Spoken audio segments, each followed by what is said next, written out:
Le travail du laboratoire commence sur le terrain par le prélèvement d'échantillons de sol. Ici, un sondage à la pelle dans un matériau meuble. À l'extraction, les différents matériaux rencontrés sont stockés séparément.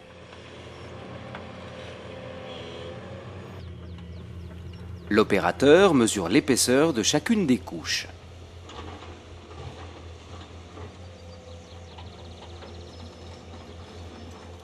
Il effectue une préidentification visuelle et tactile des matériaux.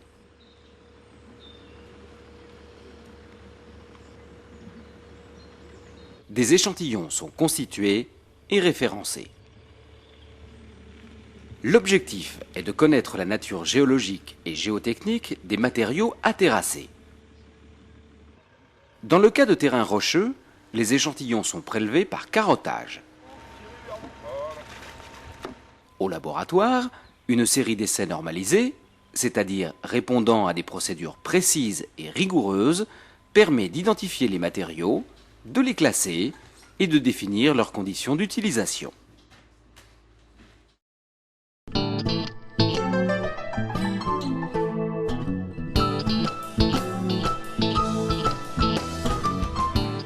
Les échantillons sont identifiés en fonction de leur origine, puis enregistrés sur un cahier.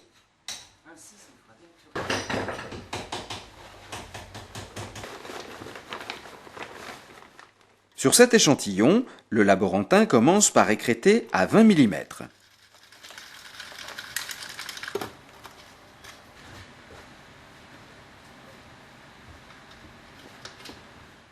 Un brossage minutieux permet de récupérer le maximum de fines.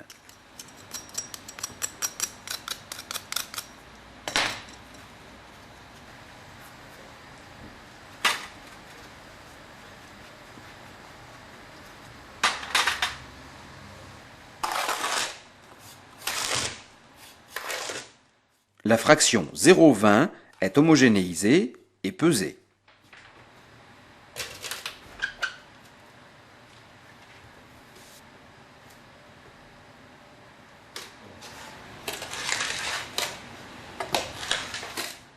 La méthode du cartage permet d'améliorer l'homogénéisation.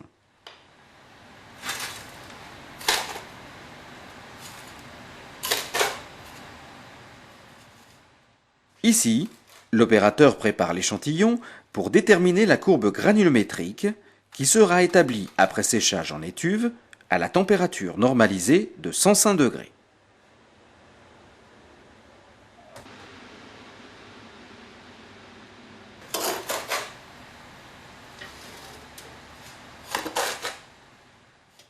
Un deuxième échantillon est constitué.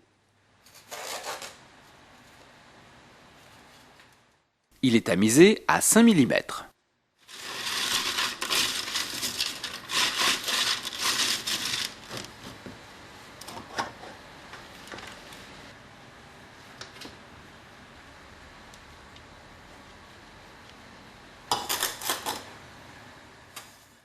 Une partie de l'échantillon est utilisée pour calculer la teneur en eau.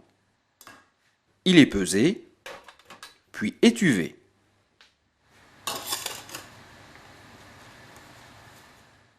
Une petite partie est prélevée pour l'essai de valeur eau bleue.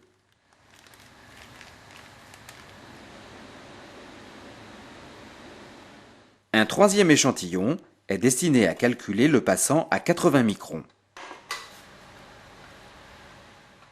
Il est pesé, humidifié et soigneusement lavé dans le tamis à 80 microns.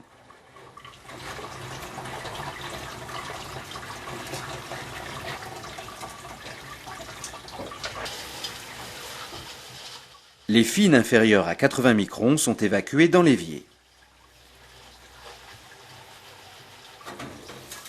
Le refus supérieur à 80 microns est recueilli, puis séché pour peser.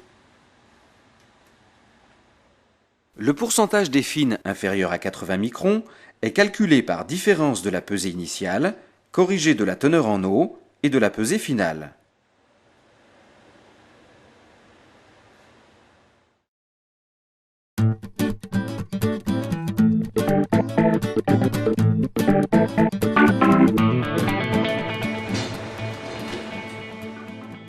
L'échantillon de matériaux secs est pesé.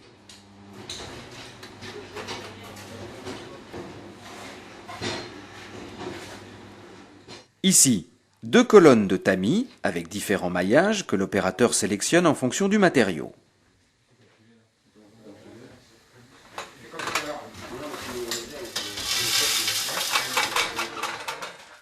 On appelle refus les granulats qui sont retenus par la grille du tamis et passant les éléments plus fins qui sont passés au travers.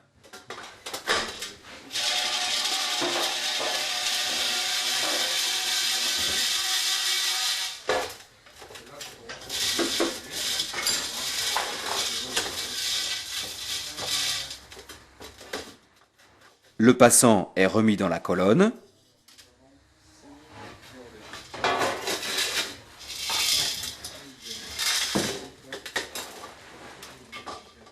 Et le refus est pesé.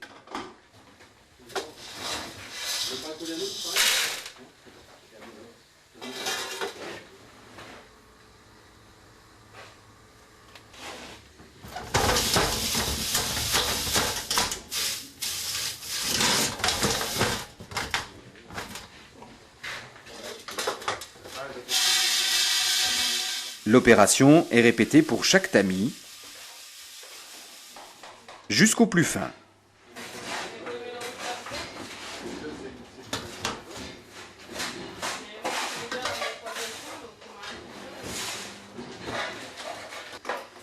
Une fois déterminé le poids de chaque passant, on peut établir la courbe granulométrique.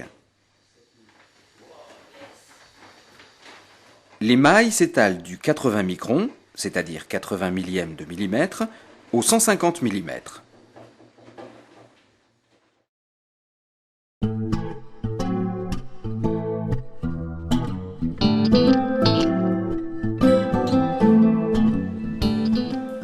L'essai au bleu de méthylène permet de déterminer la quantité et la qualité des argiles contenues dans l'échantillon de matériaux préalablement tamisés à 5 mm.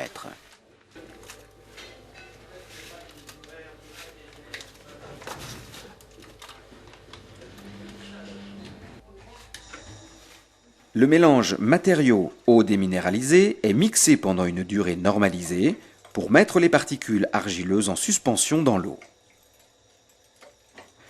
Une première quantité de 5 cm3 de bleu de méthylène est ajoutée au mélange.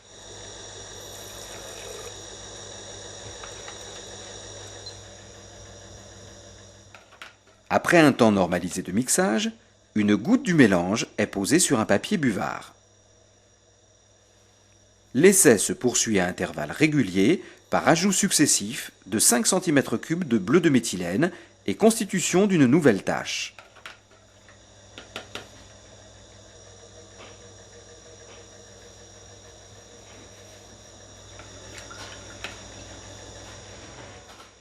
Il s'arrête lorsqu'une auréole bleu clair apparaît autour de la tache.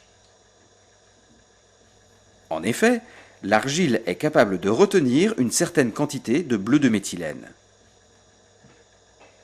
Lorsque cette quantité est dépassée, le bleu se détache de l'argile et crée l'auréole bleu clair. La connaissance de la concentration de bleu de méthylène à cet instant permet de connaître l'argilosité du matériau, c'est-à-dire la quantité et la qualité de l'argile rencontrée. Le JTR considère une échelle de valeur au bleu, VBS, de 0 à 10. Elle est utilisée pour déterminer la sensibilité à l'eau, des sables et des graviers. Il faut retenir qu'en dessous de 0,1, le matériau est insensible à l'eau.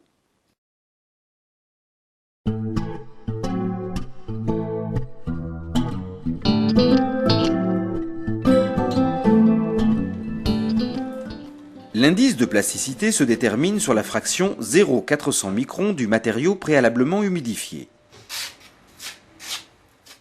Il se mesure grâce à 2 essais. Le premier mesure la limite de liquidité. C'est la coupelle de Casagrande. Le matériau préparé est étalé dans la coupelle sur une épaisseur d'environ 2 cm. Un sillon est creusé avec un outil normalisé.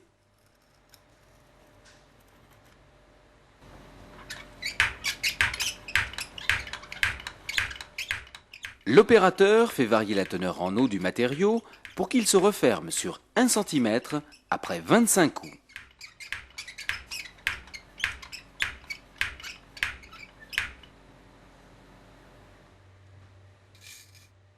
Un échantillon est prélevé pour déterminer la teneur en eau qui donne sa limite de liquidité.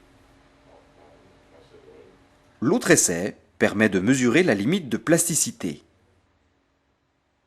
Un boudin de 10 cm de long et 2 mm de diamètre est roulé à la main jusqu'à sa fissuration.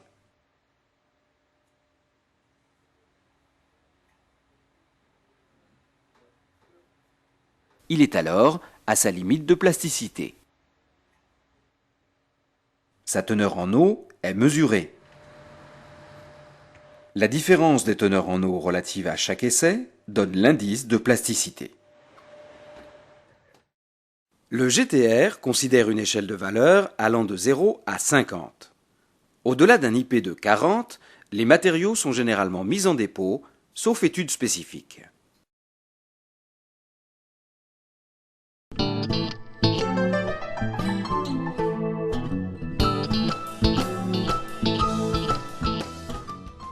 L'essai Proctor consiste à mesurer la densité du matériau en fonction de sa teneur en eau. L'indice de portance immédiat, IPI, mesure sa portance en fonction de sa teneur en eau. Le matériau, placé dans un moule Proctor, est compacté avec une énergie normalisée.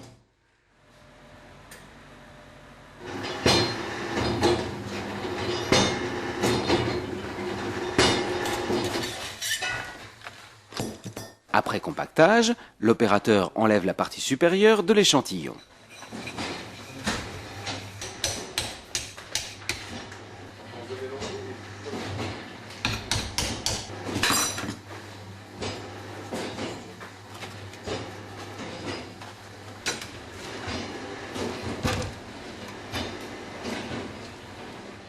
Le contenu du moule est pesé pour connaître la densité du matériau. L'échantillon est placé sous la presse pour connaître l'indice de portance immédiat IPI.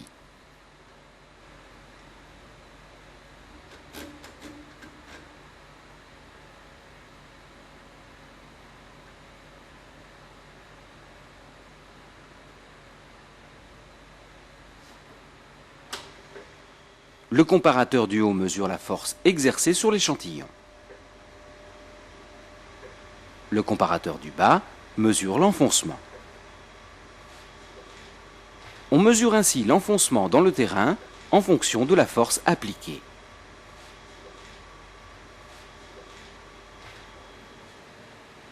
Les deux valeurs lues sur une abaque donnent la portance.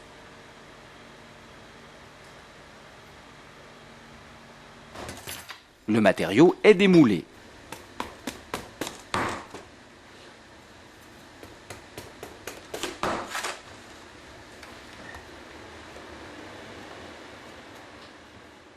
Il est étuvé, puis pesé pour connaître sa teneur en eau. On obtient une première valeur de densité et la portance correspondante.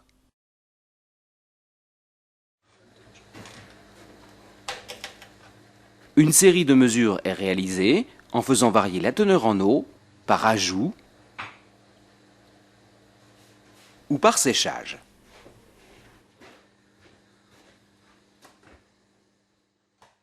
Le laborantin s'appuie sur la courbe de saturation qui lui permet de se positionner dans ses choix de teneur en eau. Il obtient la courbe Proctor. Voici l'optimum Proctor. Il est ici de 1,98 de densité, c'est-à-dire 1980 kg par mètre cube. Il est obtenu pour une teneur en eau de 11%. La tolérance généralement retenue pour les remblais est de 95% de l'optimum. le matériau est compactable entre 8,75% et 13,25% de teneur en eau. En bleu, la courbe IPI. On sait par expérience que la limite de portance, c'est-à-dire permettant la circulation sur le chantier, est de 10. Au-dessus, la traficabilité est assurée. Ici, de 6,8% de teneur en eau à 11,7%. Le terrassier recherche le compromis entre ses objectifs de densité et ses possibilités de transport. Ici, la plage va de 8,75% à 11,7% de teneur en eau. Selon le matériau, le compactage permet d'obtenir des densités sèches allant environ de 1,5 à 2,2. La traficabilité est assurée à partir d'un indice IPI de 10.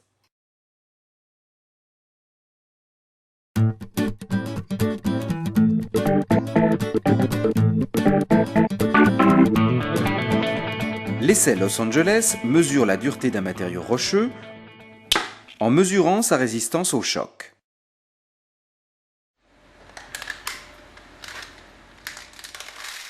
L'essai est réalisé sur un échantillon ramené par concassage à du 10-14, c'est-à-dire allant de 10 mm à 14 mm.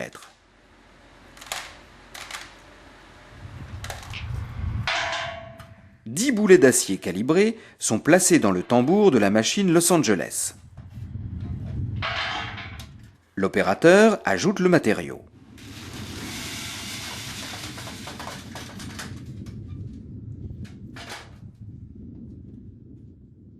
Le tambour est mis en mouvement. Dans sa rotation, il provoque la chute des billes sur les granulats.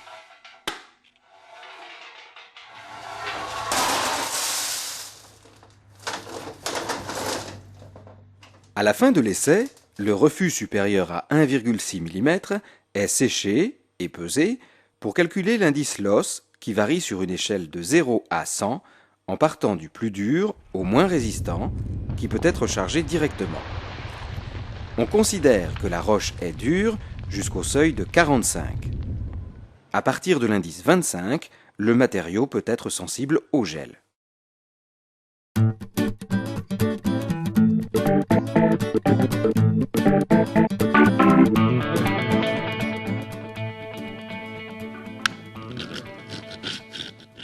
L'essai micro-Deval en présence d'eau, MDE, indique la dureté d'un matériau rocheux en mesurant sa résistance à l'usure par frottement. Pour cela, l'opérateur prépare 500 g de cailloux 6-3-10, c'est-à-dire allant de 6,3 mm à 10 mm.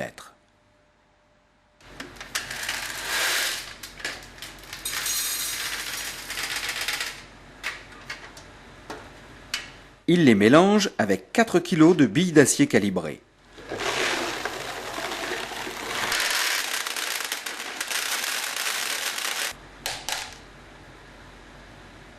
Et enfin, 2 litres d'eau, le tout dans un cylindre.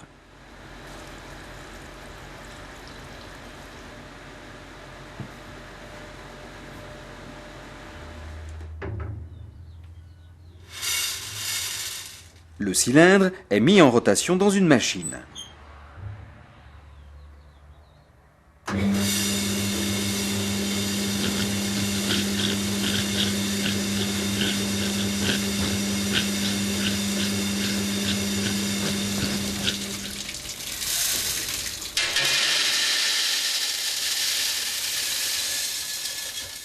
À la fin de l'essai, l'opérateur tamise le mélange à 1,6 mm. Le passant représente le matériau dégradé par les frottements.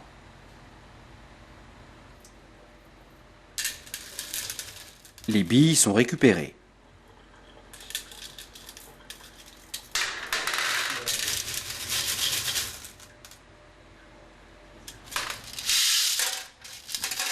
Le refus, supérieur à 1,6 mm, est séché et pesé pour calculer l'indice MDE. L'indice MDE, micro-Deval en présence d'eau, varie sur une échelle de 0 à 100, du matériau le plus dur, peu dégradable, au matériau le plus tendre, très dégradable. Le GTR fixe un seuil de 45, au-delà duquel le matériau n'a pas la performance pour être utilisé dans les parties supérieures des terrassements et des couches de forme.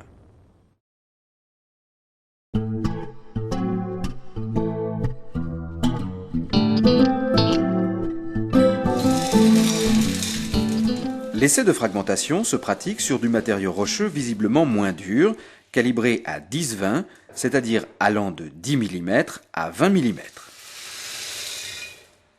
Il est placé dans un moule Proctor. Le matériau est damé manuellement.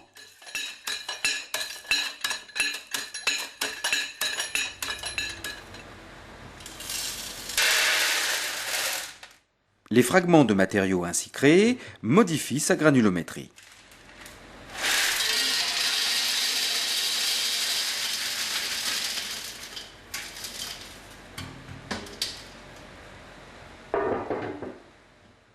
On mesure la fragmentation par différence de granulométrie. On obtient un indice de fragmentabilité. L'indice acceptable est fixé à 7. En dessous, le matériau est peu fragmentable. Au-dessus, il est plutôt fragmentable.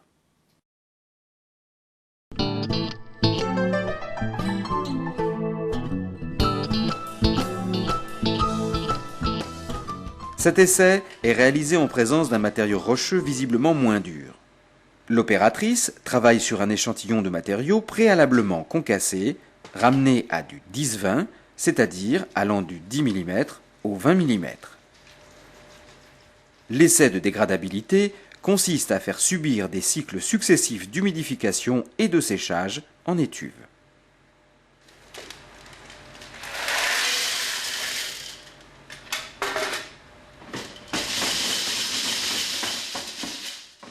On mesure par différence granulométrique la dégradation provoquée par les changements successifs de température. On obtient un indice de dégradabilité. Le matériau est très performant en dessous de 5.